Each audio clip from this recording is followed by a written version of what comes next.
Espécies nativas, povos tradicionais, pesquisa e preservação da região amazônica. A nossa entrevistada de hoje é a pesquisadora e chefe da Embrapa Rondônia, Lúcia Vatti. Nós vamos conversar sobre a produção agropecuária da região, as pesquisas atuais realizadas pela Embrapa e pelas universidades e todo o potencial da floresta em pé, como dizia a geógrafa brasileira Berta Becker, e, claro, expandir a nossa visão para pensar no Brasil do futuro, né? Então, Lúcia, muito obrigada pela sua participação aqui na série Debates para o Brasil do Futuro.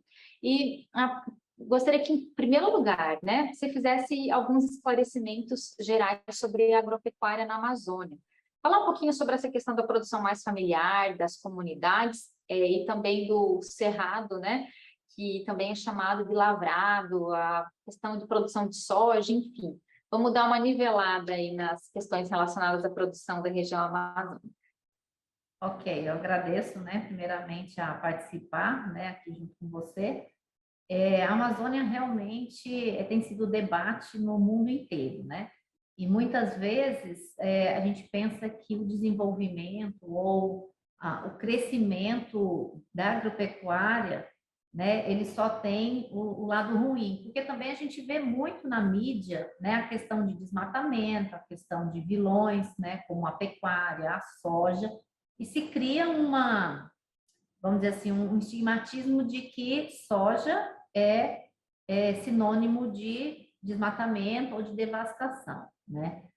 Mas isso não é tão linear assim, né? Lógico que a gente tem condição, tem que considerar, né, essa questão do desmatamento na Amazônia, você tem que considerar os meios de produção, mas, por exemplo, até eu estou no estado de Rondônia, né?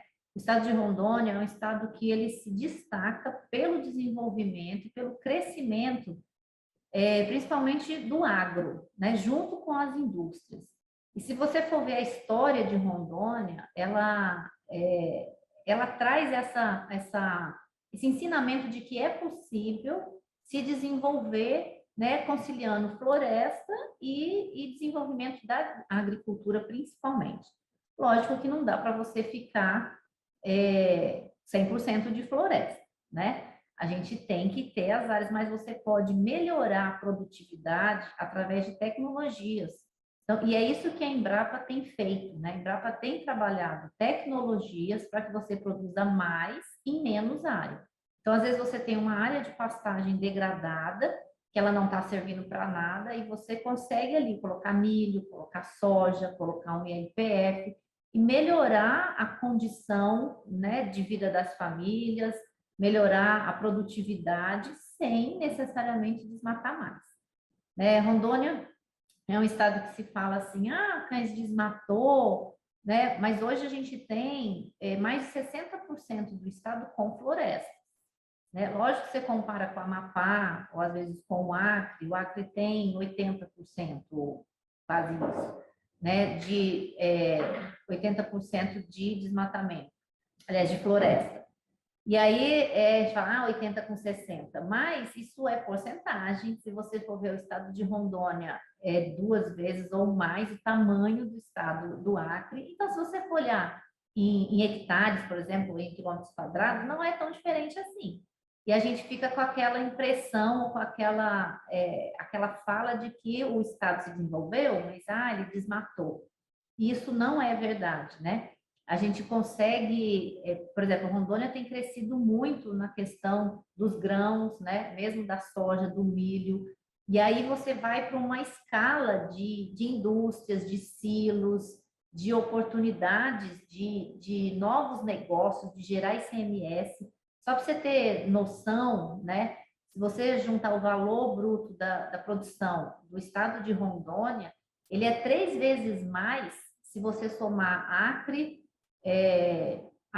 Pará, Acre, Amapá e Roraima, entendeu? Você tem uma quantidade de produção de CMS, de condições, de infraestrutura mesmo para a população que não tem como você desconsiderar, entendeu? Então, depende muito do olhar. Às vezes, as pessoas têm as manchetes, puxam, né, muito para a questão do desmatamento. Por exemplo, eu sei que eu falo muito, mas, por exemplo, uma coisa que tem criado um certo desconforto, e é por falta de conhecimento, é a questão do café em Rondônia, né? Então, tem os robustos amazônicos, que é uma qualidade de café, é uma variedade diferente que não tinha valor comercial, não tinha importância, e começou a se despontar e ter qualidade, ter sabores diferentes, isso cresceu no meio dos cafés especiais, né? Mas esse nome, né, café, robustos amazônicos, esse nome já causou dificuldade e problemas. A gente já ouviu falar, cafés amazônicos, já saiu na mídia internacional de que o café estava desmatando a Amazônia. Então, uma questão simplesmente do nome, de uma leitura que alguém faz e coloca isso na mídia e isso vai embora, né? Por isso que a gente tem que estar sempre atento, e eu falo tudo que a gente faz, a tecnologia, a pesquisa, né? A Embrapa trabalha muito na pesquisa, mas a gente tem que estar nas mídias, a gente tem que falar, tem que fazer a propaganda, o marketing, não para vender, não é isso, é para esclarecer, né? Então, por exemplo, esses robustas amazônicos não é nada disso, né? São cafés que são cultivados na Amazônia, mas em áreas que já estavam desmatadas. Não tem, inclusive, a produtividade do café, assim, mais do que triplicou, e a área diminuiu muito, a área de plantio de café no estado. Então, só o próprio nome gera, às vezes, essa confusão, né? Por ser Amazônia e por eu estar falando de um cultivo, de uma espécie que não é amazônica, né? É uma agricultura, mas não. Inclusive, a gente tem aqui a IG, né? Indicação Geográfica de Cafés, tem os cafés de Três Corações Tribos, que são cafés de indígenas, né? Então, indígenas que estão produzindo café de qualidade dentro da floresta. Assim, não está debaixo da floresta, mas está no contexto da floresta.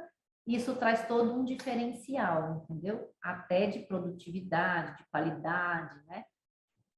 E traz esse nome da cultura indígena, né? Que bacana. Pois essa questão que a senhora comentou sobre o café, que envolve pequenos produtores, envolve muita tecnologia, também dá um gancho para a próxima pergunta que eu tenho para a senhora, né, que é o seguinte: a senhora faz parte do Comitê Gestor do Portfólio de Projetos da Amazônia e diversos fóruns relacionados ao bioma, né? Quais são os debates atuais sobre a agropecuária na região amazônica? A minha pergunta, assim, é de forma mais genérica, mas o que eu gostaria de saber em termos, assim, de novos produtos, conservação, assim como a senhora comentou sobre o café, né? O que nós temos em debate atualmente em relação a esses temas? Atualmente, o que se desponta é a bioeconomia, né? E aí você tem também controvérsias, né? A bioeconomia é o que está em todos os fóruns hoje, em todos os níveis de discussão, desde projetos, né, de financiamento de projetos de empresa privada, de governo, até as pesquisas também nas universidades, na própria Embrapa, isso vem se despontando como uma oportunidade. Por quê? Porque se fala muito da conservação, né? Se fala muito do meio ambiente, e isso, assim, dentro até dos ODS, dentro dessa questão mundial, né? Do meio ambiente, se veio trabalhando, inicialmente, né? Lá atrás, sei lá, 20, 30 anos atrás, se pensava muito em conservação pela preservação, né? E aqui eu até posso aproveitar para fazer essa distinção entre a palavra conservação e preservação. Preservar é você cercar uma área e deixá-la lá intocável, né? Então, eu deixo uma área de floresta sem mexer.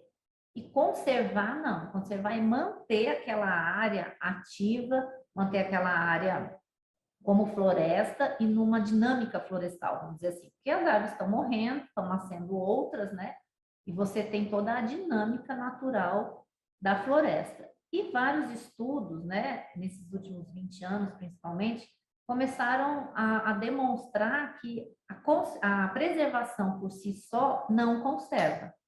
Quando você tem uma floresta lá intocada, fechada, Tanto que você pode ver que existem as reservas biológicas, existem, né, os parques ecológicos, que são áreas de unidade de conservação que não são de uso.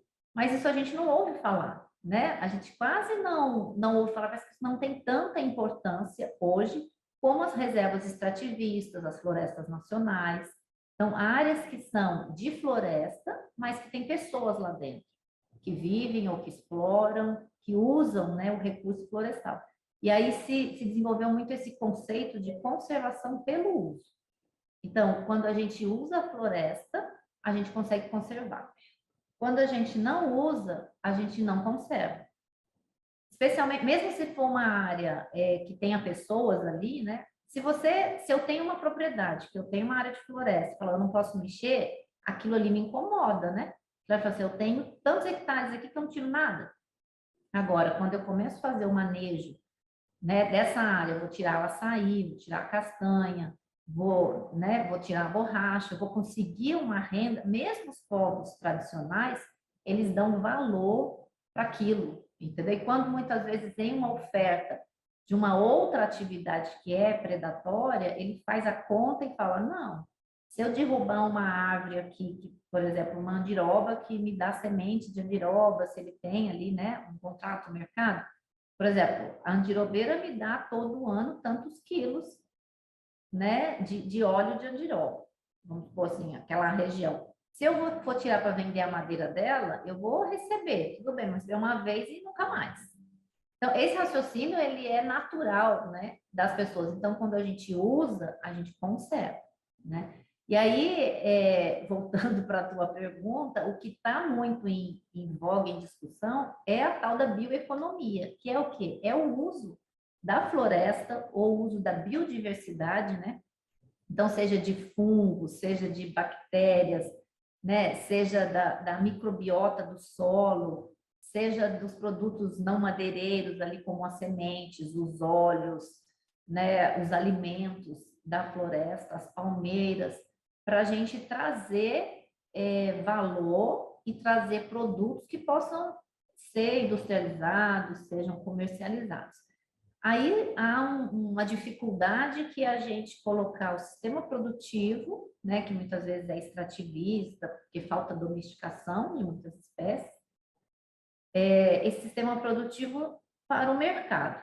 Mas aí, como isso é um tema que está, né, em todos os fóruns, isso tem crescido as possibilidades, seja para alimentos, né, que as pessoas cada dia mais querem coisas diferentes, né, querem coisas, muitas vezes, alimentos nutricionais, alimentos nutracêuticos, né, alimentos diferentes, como os veganos, isso cresceu muito. Então, as oportunidades existem, né? Volto ao café, né?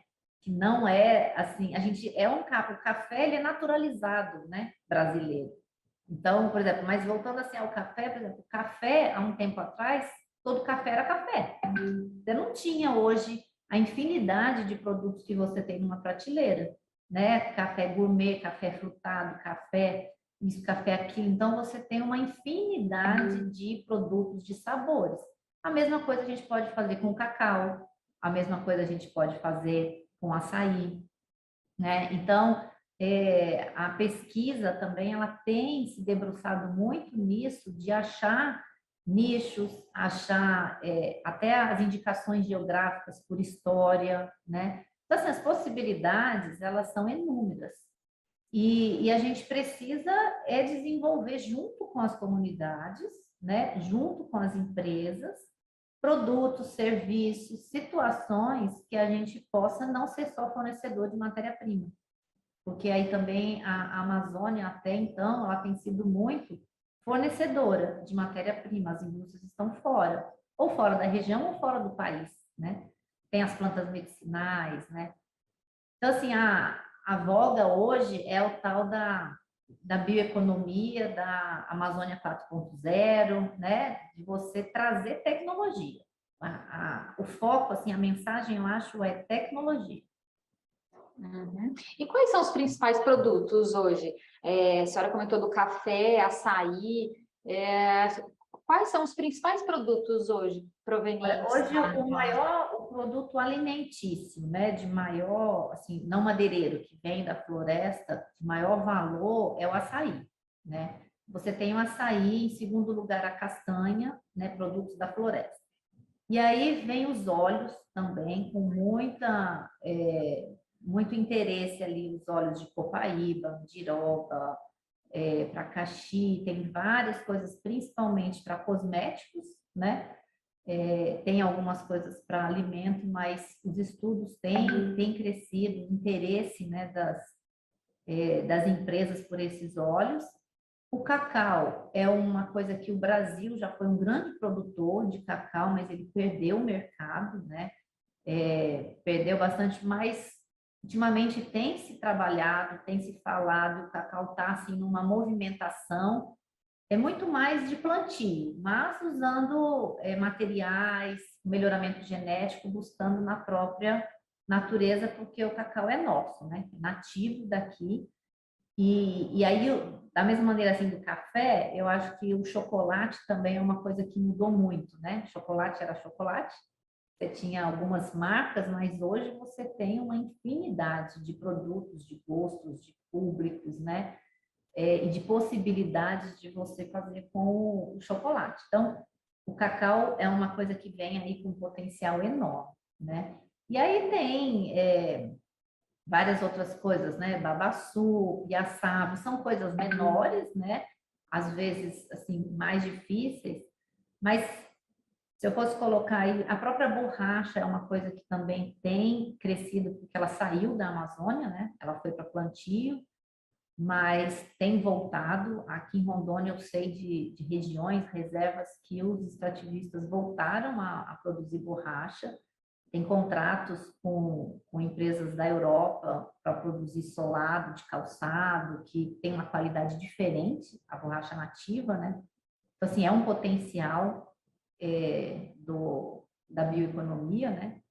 Então, assim, eu listaria açaí, castanha, cacau, borracha e óleos, né? A gente pode pensar, assim, inicialmente, nesses 5 tipos de produto.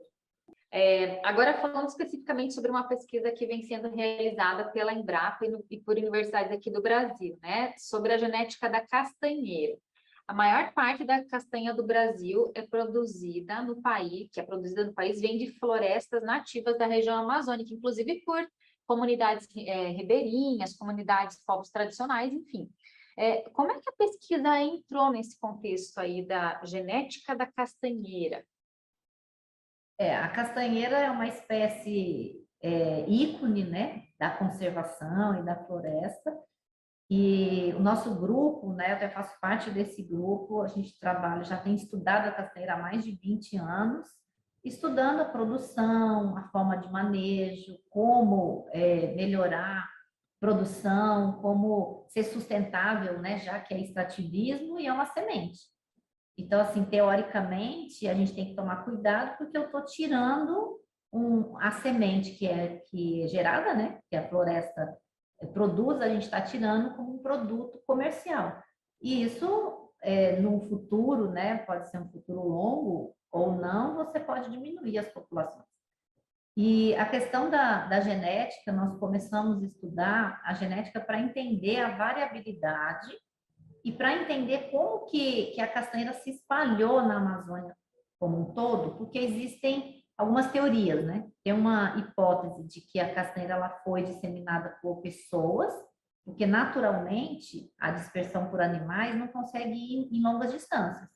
E hoje você tem castanhal na Amazônia inteira, nativo, né? Então, essa espécie ela foi conquistando esse espaço que é um espaço muito grande, né? E aí existe essa hipótese de que as pessoas levavam, né, viajavam pelos rios e levavam a castanheira, a semente, né, para plantar, principalmente os indígenas, gente assim de período pré-colombiano. E então a gente começou a estudar genética para tentar entender esse fluxo, né, de ocupação dos castanhais. E aí a gente fomos trabalhando a questão da genômica para entender aonde é o centro de origem, né, quais populações têm maior diversidade. E o objetivo dessa pesquisa podemos dizer que são dois, né? Um é a gente entender como essa espécie está distribuída geneticamente, quais as áreas mais críticas para a conservação, né? Por exemplo, existem alguns pontos, algumas áreas da Amazônia que tem uma característica genética, um pool genético diferenciado que é importante a gente conservar, mesmo porque as reservas extrativistas, elas foram criadas muito em função da castanheira e da seringueira, para proteger os meios de vida daquelas pessoas, né? O objetivo central, embora tenha um objetivo de conservação do meio ambiente, não era esse, eram as pessoas, né? Então, eram áreas que as pessoas viviam, e aí os fazendeiros vinham, queriam derrubar, queriam ocupar, né? Mas já tinha, ali, ou tinha indígenas, ou tinha os extrativistas, né? Que coletavam a borracha, quando foi para a guerra, né? A colonização da Amazônia primeira foi em função da borracha. Depois não, depois começou a vir fazendeiros mesmo. E essas áreas foram criadas para manter essas famílias, essas pessoas vivendo na floresta e da floresta, pelos seus modos de vida, né? Então, por exemplo, a seringueira e a castanheira já passaram a ser importantes como produtos mesmo. E aí a gente quer entender isso, né? Como é que está isso? Onde está a maior diversidade? Essa estratégia de criar reservas extrativistas para manter as castanheiras, ela tem sido eficiente, né? Então, estudar nesse lado. Por outro lado, o outro objetivo é na questão até de achar marcadores, que aí vem a genômica, né?